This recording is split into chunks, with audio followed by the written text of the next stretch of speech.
कोण बोललं गावाकडचं पोरग शहरामध्ये येऊन स्वतःचं अस्तित्व तयार करू शकत नाही? अरे मनामध्ये जिद्द असेल ना तर गाव काय आणि शहर काय तो कुठेही स्वतःचं नाव तयार करू शकतो. आणि याचं एक जिवंत उदाहरण म्हणजे एलिगंट फर्निचरचे सर्व महादेव शिंदखेडे.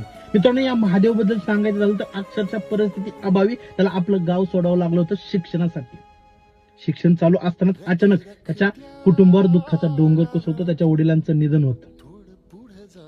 वडिलांनी जिवंतपणी घरासाठी घेतलेलं कर्ज त्या पोराला नंतर झोपू देत नाही. तो ठरवतो, शपथ घेतो की जोपर्यंत वडिलांनी घेतलेलं कर्ज फेडत नाही तोपर्यंत गावामध्ये पाऊल ठेवत नाही. मग काय 5.5 वर्ष हात तरुण दिवस रात्र मेहनत करतो आणि 5.5 वर्षात ते घेतलेलं कर्ज फेडतो.